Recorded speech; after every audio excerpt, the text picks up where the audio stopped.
को cabinet mission of 1946 के बारे में। यह मिशन ब्रिटिश सरकार का आखिरी प्रयास था भारत को आज़ादी देने का, लेकिन शांति से, बिना टुकड़े हुए। क्या यह मिशन सफल हुआ? क्यों पाकिस्तान बना? कांग्रेस और मुस्लिम लीग की क्या भूमिका थी? ये सब जानते हैं, एक एक बात आसान भाषा और उदाहरणों के साथ। तो सबसे पहले कोई भी टॉपिक पढ़ने से पहले उसका बैकग्राउंड समझ लेते हैं। द्वितीय विश्व युद्ध खत्म हो चुका था 1945 में तक। ब्रिटेन आर्थिक रूप से कमज़ोर था। भारत में क्विट इंडिया मूवमेंट और आज़ादी की मांग बहुत तेज़ हो चुकी थी। ब्रिटिश सरकार को ये समझ आ गया था कि अब भारत को आज़ादी देना ही पड़ेगा। कैबिनेट मिशन भेजा गया भारत 1946 में।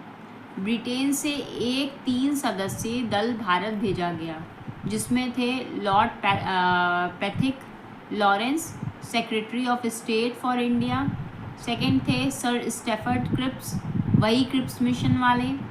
और थर्ड थे A.V. अलेक्जेंडर, ब्रिटिश नौसेना मंत्री।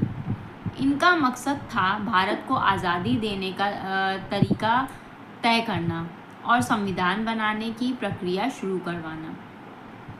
तो कैबिनेट मिशन के ऑब्जेक्टिव क्या थे, उसे पढ़ लेते हैं। भारत को आज़ादी देना, लेकिन विभाजन के बिना।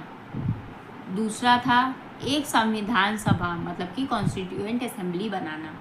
तीसरा था कांग्रेस और मुस्लिम लीग को एक मंच पर लाना।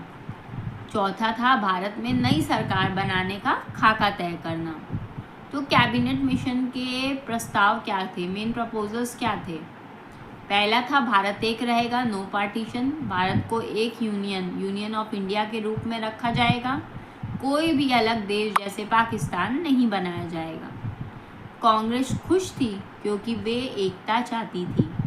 मुस्लिम लीग नाराज़ थी क्योंकि उन्हें अलग देश चाहिए था, है ना। दूसरा था केंद्र और प्रांतों का बंटवारा, डिवीजन ऑफ पावर्स। केंद्र के पास सीमित पावर्स होगी, जैसे कि रक्षा, डिफेंस, विदेश नीति मतलब कि फॉरेन अफेयर्स, और संचार, कम्युनिकेशन। बाकी सारे विषय जैसे कि एजुकेशन, हेल्थ, पुलिस प्रांतों के पास होंगे। यह फेडरल स्ट्रक्चर था, जैसे आज हमारा केंद्र और राज्य सिस्टम है।